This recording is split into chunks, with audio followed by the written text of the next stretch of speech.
இன்றே சப்ஸ்கிரைப் செய்து உங்கள் ஃபேவரட் ஷோகளை காணுங்கள்.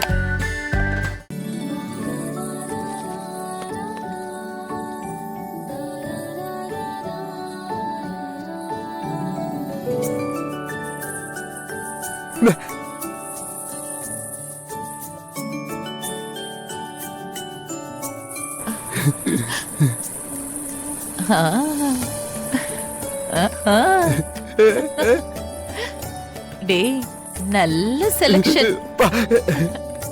அழகா இருக்குடா. உனக்கு பாத்து எடுக்க தெரியாதுன்னு சொல்லிட்டு அவளோட காலுக்கு ஏத்த மாதிரி நீ எடுத்துக்கடா. எனக்கு ரொம்ப பிடிச்சிருக்குடா. அப்ப இதே எடுத்துக்கலாம். எடுத்துக்கலாம். என்னத்த வெளியில உட்காந்துருக்கீங்க? ஒண்ணு இல்லம்மா, உள்ள உக்காந்து உக்காந்து ஒரே எரிச்சலா இருக்கு. வெளியே அப்படியே காத்தோட்டமா வந்து உக்காந்துருக்கேன்.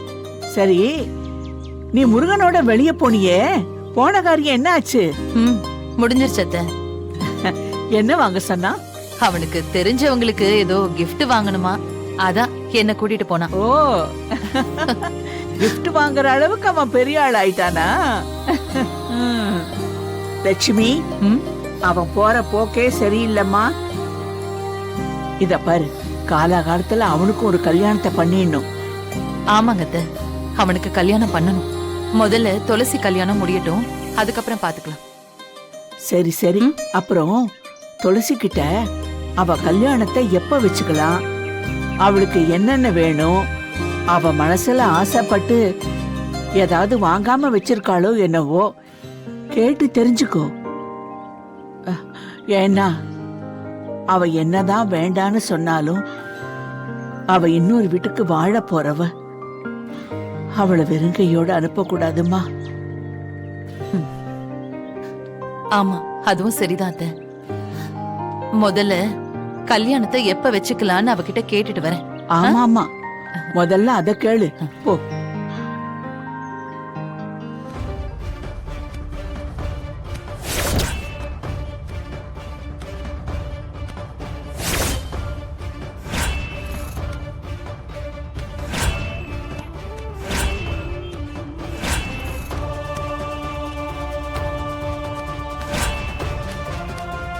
துளசி கழுத்துல தாலி இருக்கு. துளசி வேற யாரையாவது விரும்புறாளா? அவன் கையால இவன் தாலி கட்டிக்கிட்டாளா? என் பொண்ணோட கல்யாணம் முடிஞ்சிருச்சா? ஐயோ கடவுளே, துளசி இந்த மாதிரி எல்லாம் செய்யக்கூடிய பொண்ணே இல்லையே. எங்க யாருக்குமே தெரியாம கல்யாணம் பண்ணிக்கிட்டு அத வெளியில சொல்லாம மறைக்கிறாளா?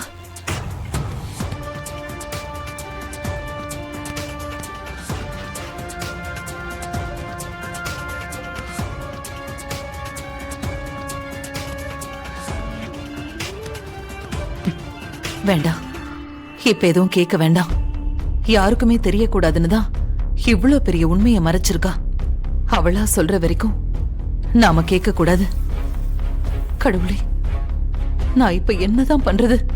ஒரு பக்கம் இவளுக்கு கல்யாண ஏற்பாடு நடந்துட்டு இருக்கு, இன்னொரு பக்கம் இவ கழுத்துல தாலியோட இருக்கா.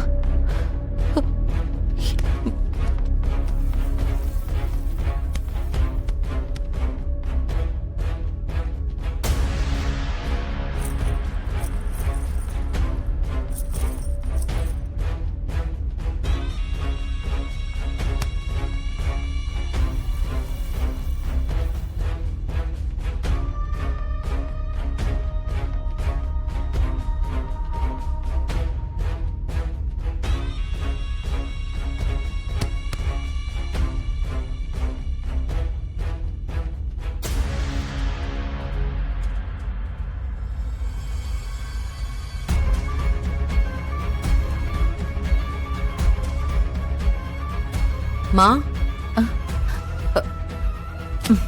அம்மா, என் ரூம் வரைக்கும் வந்த, ஏதோ பேசுவேன்னு நினைச்ச, எதுவும் பேசாமலே வந்துட்டு என்னாச்சு? ஒண்ணும் இல்லம்மா. ஏமா ஒரு மாதிரியா இருக்க? உடம்பு முடியலையா? அது நான் வெளியில போயிட்டு வந்தனா, அதான் எனக்கு கொஞ்சம் களைப்பா இருக்கு. இரு, நான் மோர் போட்டு தரேன். இரு, வேண்டாம். நீ போய் உன் வேலையை பாரு. உனக்கு பரவாயில்லையா? பரவாயில்ல, நீ போ.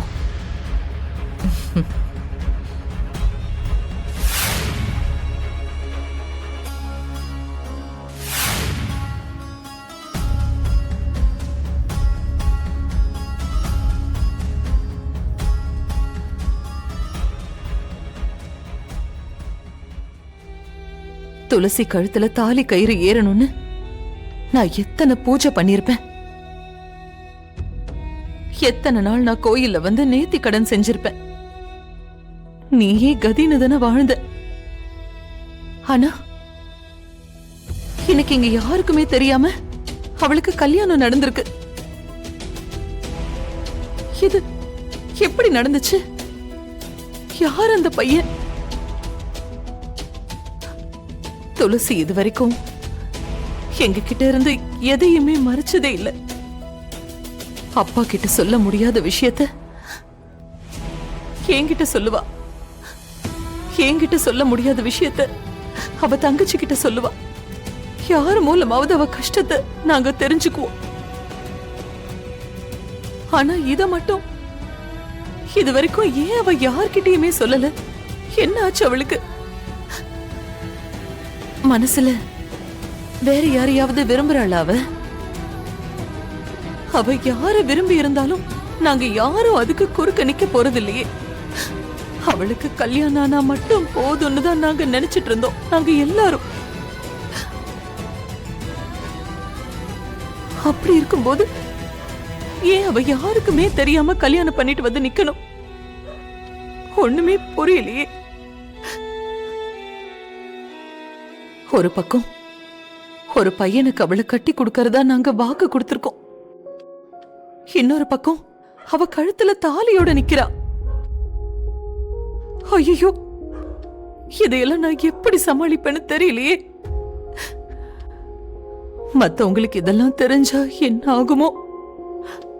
நான் என்ன பதில் சொல்லுவேன்? கடவுளே, ஏன் எங்களை இப்படி சோதிக்கிற?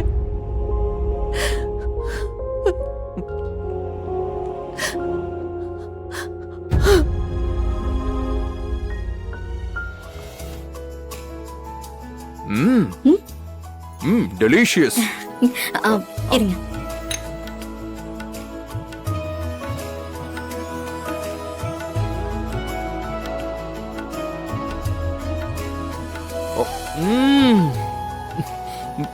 I just loved it.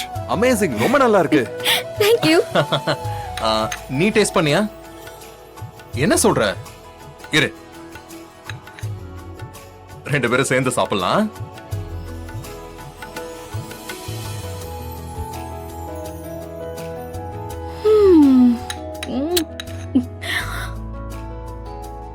என் சமையலை விட நீங்க ஊட்டி விடும்போது இன்னும் டேஸ்ட் அதிகமா இருக்கு.